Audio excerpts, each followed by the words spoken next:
Okay, so we're going to start talking about chapter 4, which is voting and elections. And there are 4 parts to this particular lecture because it's kind of a long lecture. So I broke it down in different parts so it'll be easier to assimilate and easier to digest. So for this part, what we're going to be talking about is what defines a democracy. And your book does not really get into democracy and what represents a democracy. So I'm going to be talking a little bit about that. That's more like American government, but I'll give you a little bit about it in this one as well. We're going to be talking about voting rates and why people go out to vote. And later on, we'll talk about why people don't go out to vote. But there's some issues about in Texas. There's been a past in Texas of how voting behavior has been affected or how voting behavior has been shaped in Texas and some barriers that were put in place that had to be removed by numerous court cases. Okay, so first of all, let's talk about what is a democracy. As I said, this book doesn't really talk a lot about it, but you have to know that we live in probably the greatest democracy in the world. And so what we have is we have a representative democracy or a republic. Now, being a republic or a representative democracy, what that means then is that we vote in our politicians. And we vote in our politicians so that they will represent our views or that we think that whoever we vote in are going to be do the best for the country. There's different ways that you can look at it, but we're not going to get into it in this particular class. Okay, but as there's certain characteristics that do define a democracy, and voting being the most important one. And we call this political participation. And so our political participation defines our democracy and what we are able to do without fearing repercussion from the government. And repercussion just means that we're not going to get killed or thrown in jail. So the voting is the first one. And this characteristic defining a democracy says that we should have free, frequent, and fair elections, which means that nobody is coercing you to vote in a certain way. So free, frequent, and fair elections. As I said, decisions that are made at the national level by the government are made by our elected politicians. That's why it's kind of important that our votes are heard, that our votes are counted, that whoever we vote into office is going to do the best for the country. Hopefully that's going to happen.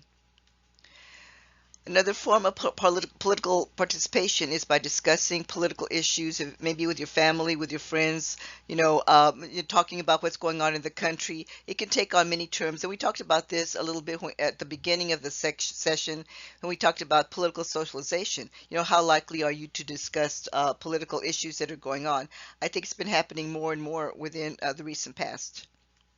We can also write letters to our congressmen or to our senators, whether at the federal level or at the state level. It doesn't matter. If you feel strongly about a particular issue, if you would like for your elected official to do something for you or to consider something, you have every right to call them, to write them, to email them, to give them some kind of feedback or your feedback for that.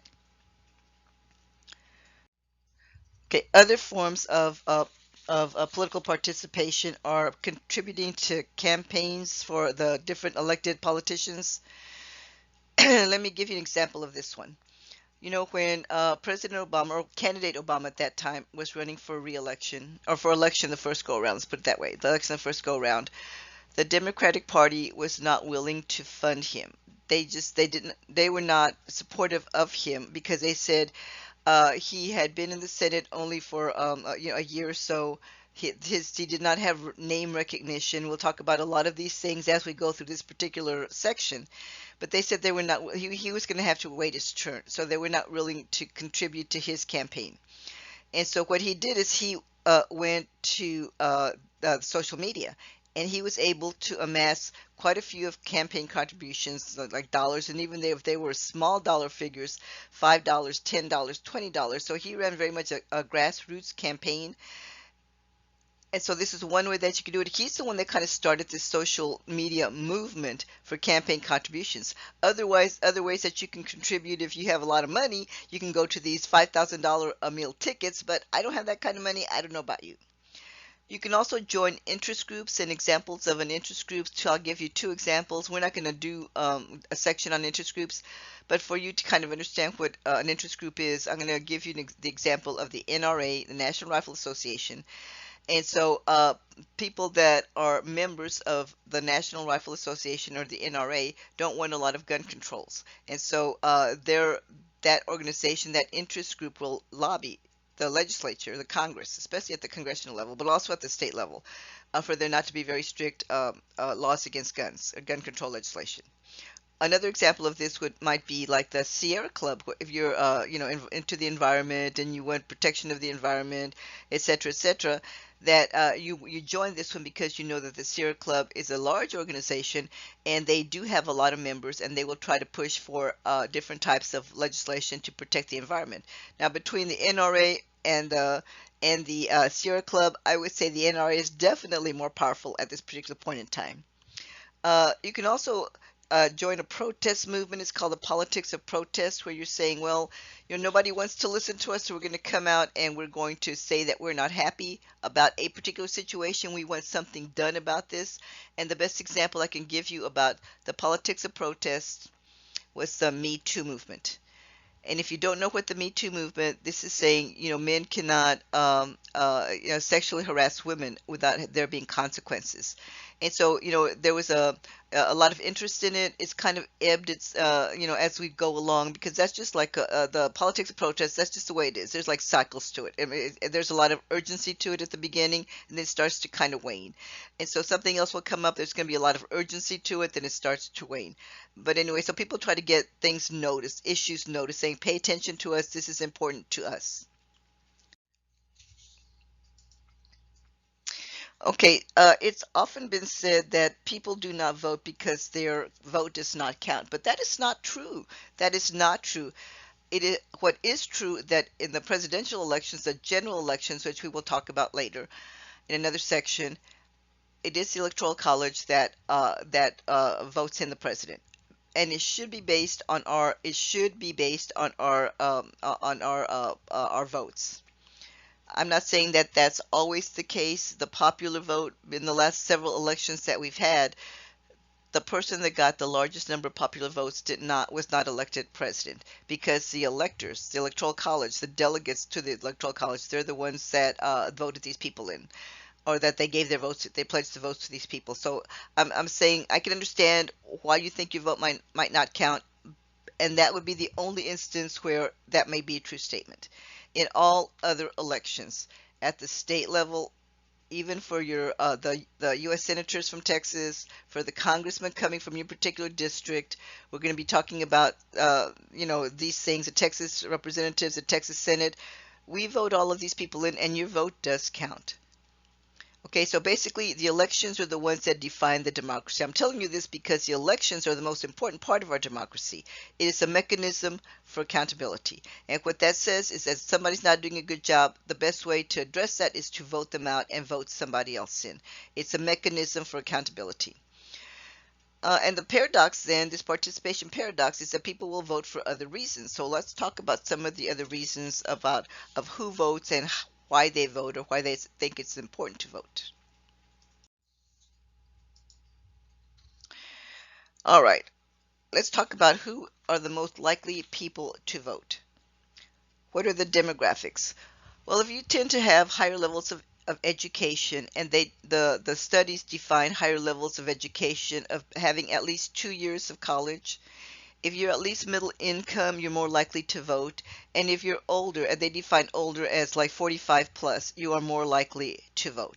So those are the demographic variables of how we're saying, okay, this group is tending to vote this way, this group is tending to vote that way, because we're looking at the different demographic variables and the history of how they have tended to vote in the past.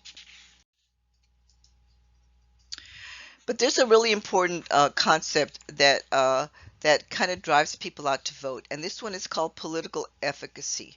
And political efficacy basically says, I feel strongly that I can affect politics with my one vote.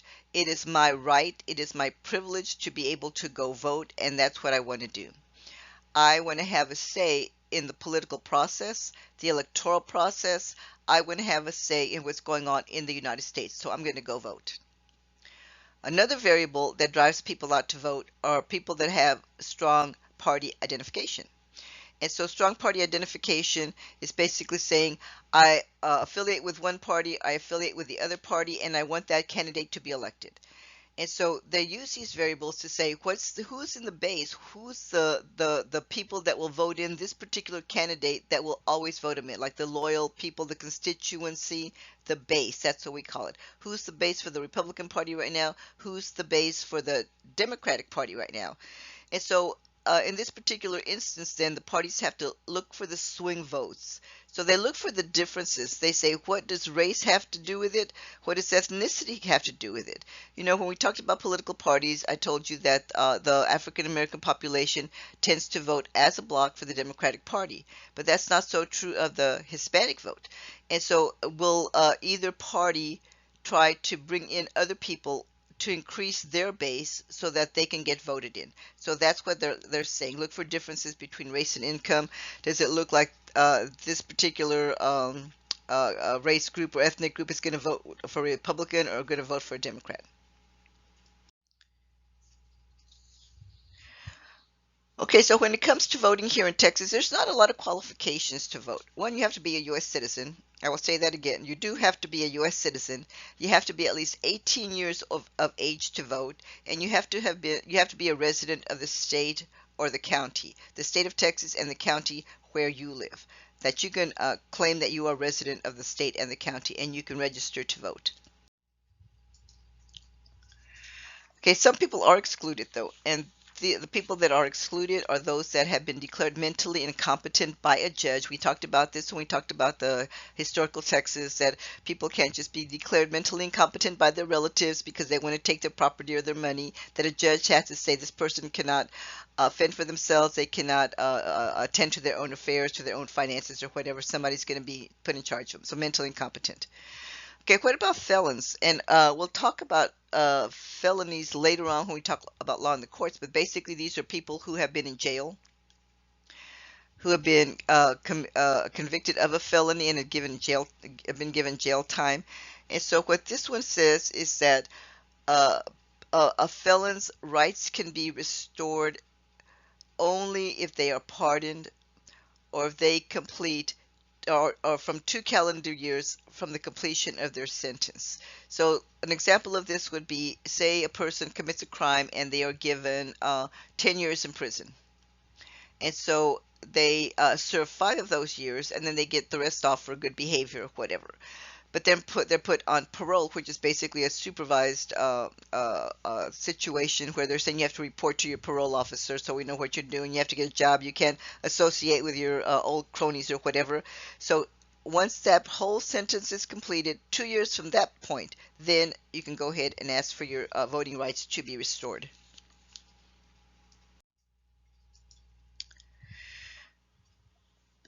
Okay, so people that actually do vote, let's talk about those. We call it voter turnout, and this is how it's defined: the proportion of eligible Americans who vote. The proportion of eligible Americans who vote. And so this has been declining for a long time. It's been declining since about the 1960s, but there's some reasons for that. And so it's been pretty constant since about 1996. I'm going to show you a graphic in a minute. And so the cohort that's the least likely to vote are the 18 to 24-year-olds. They're the least likely to vote because they have not really engaged in political life yet.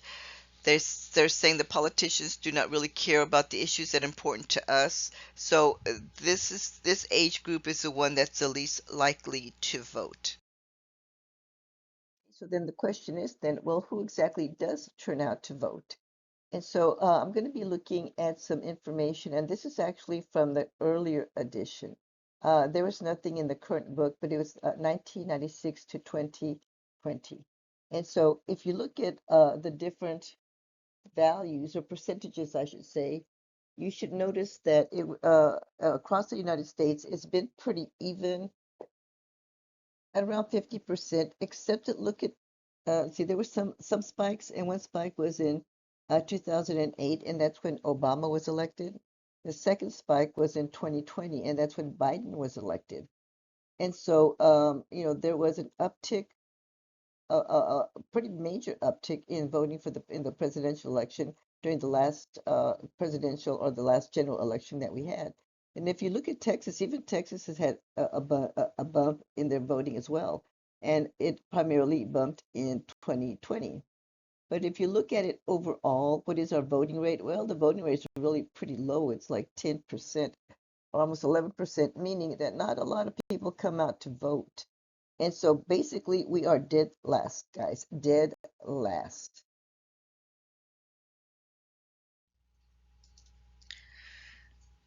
Okay, so there's been decline in voter turnout, and part of it is based on like the math part. The 26th Amendment gave 18-year-olds the right to vote, but I told you just a minute ago that age group is the one that's least likely to vote. So we have a smaller number of people voting over a larger population. So the nominator and the denominator. So when you do the math, it looks like it's a smaller population, but it's mainly because the 18 to 24-year-olds are not turning out to vote. There's been a decline in party identification. When we talked about political parties, I talked about the de-alignment and the realignment, where either you're switching parties, but more so the de-alignment, where they don't really want to claim either party. They're independents, they're swing voters, or they're just not going to. We're going to sit this one out, and that's been happening a lot in the past. There's also been a decline in political efficacy, and they're saying, well, why vote? My vote doesn't count. And that probably is happening more often than what you think. My vote doesn't count, so why even bother to go vote? Okay, let's talk about Texas and why Texas has had such a low voter turnout. And there's a lot of reasons for this. The book gives like a whole list of the reasons, but I'm just going to go over the ones that I think that are the most important. Okay, so these are called barriers to voting. Barriers to the low reasons don't the people that there's low voter turnout, and the barriers of how certain groups have been excluded in Texas in the past. And so there's a bunch of court cases. You don't have to remember the names of the court cases. What you do need to remember is that court cases, it took court cases to get rid of these barriers. So the first one that I want to talk about is the poll tax. And so the poll tax was basically a tax that you had to pay in order to be able to exercise your right as a citizen to vote. It's a payment of tax to vote. So this was from the 1920s, and it wasn't like a whole lot of money. It was like I think $3. But this was the 1920s. I mean, people couldn't afford like even $3. That was a lot of money at that time. So basically, poor people couldn't go vote, so excluded the poor. That was the first go round. So again, it took court cases to get rid of this particular barrier called the poll tax. Okay, the next barrier that I want to talk about is the white primary. We're going to be talking about the different types of elections later on in this lecture, but the function of the primary is to narrow down who's going to be running from either party. And so back in in the early days of Texas, blacks were not allowed to vote in the primary elections. Only white people could vote. So basically, it was always going to be a candidate that was going to be of the best interest for Anglo voters, so excluded the blacks from voting in primary elections. And again, it took court cases to give blacks the right to vote in the primary elections. Okay, the next one is the military vote. Texas has a strong military presence. It's got a wide military presence. It was wider before, but because of all of the brat closures, they've closed a lot of the bases. But Texas in the past has always had a lot of military bases. And so it used to be that people that were in the military would get stationed here in Texas, but they could not engage in political life here in Texas. If they wanted to vote, they had to use an absentee ballot or a mail-in ballot. If you're deployed overseas, I can understand how you have to use an absentee ballot. But the thinking was this, the military are stationed here for 3 or 4 years. They come in, they buy houses, they buy cars, they go shopping, etc., etc. They engage in aspects of community life. They engage in aspects of economic life. They should be able to engage in aspects of political life. And that's another way of saying they should have a right to say who should be voted, who's going to be voted in the community where they live.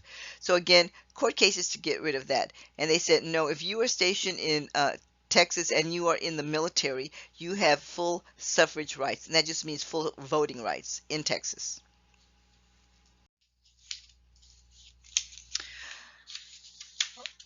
Okay, the long residency requirement is different from what you would think of as a student, as for student tuition or residency tuition for the students. When it comes to voting, what it used to be is that you had to live in Texas for a year before you were allowed to vote in Texas. And so again, it was the same thinking as the military. You come in, you get a job, you buy a house, you buy a car, you're engaged in community life, you're engaged in economic life. You should have every right to be able to also engage in political life and have a say in who's going to be voted in your particular area, in the state, and in your community. So again, court cases, and the Supreme Court actually had to step in on this one and say, no, Texas, you cannot do that. Stop it, Texas. Stop it. Stop it. Okay, now this one called property ownership, that's going to take like a little bit of explaining to do. Okay, first of all, property ownership is like you own a house, you own a farm, land, or whatever. So that's property. And so every property is assessed a valuation fee, and you pay taxes based on however whatever your property is appraised at. Okay, so that's property ownership. That's that part. The bond elections are basically saying, okay, when the city wants to do something, like for example, the street construction, or all the streets that are being fixed in Corpus Christi, and it's been going on for a while, and it'll go on for a while longer. We, the people, had to vote in the ability for the city to borrow money to purchase the bonds to finance the road construction.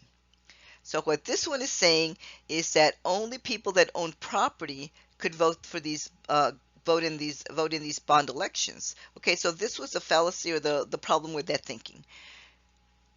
You know, property taxes does fund the city, but these bond elections are actually paid by sales taxes. It comes out of a sales tax. And they're saying even if people rent, if they don't own property and they're renting, they're still contributing in their rent. So I don't know any landlord that says, okay, I will rent you this property, but you don't have to pay the property taxes. That's on me. I'll pay them for you. That's not going to happen, guys. That's not going to happen. So you pay part of that property ownership thing when you pay your rent in the property tax format. Okay, when it comes to the bonds we voted in, as I said, that's financed separately. That's financed through sales tax. They'll increase it a little bit, and they'll increase it a little bit. So it's saying, okay, a series of court cases to get rid of this requirement as well. So they're saying, so now whenever these bond elections come out, and if you decide to vote, you get to vote in whether or not the city should borrow money to fix the streets, or fix a seawall, or fix different parts of the city that need to be fixed, and the city needs to borrow the money to be able to do that.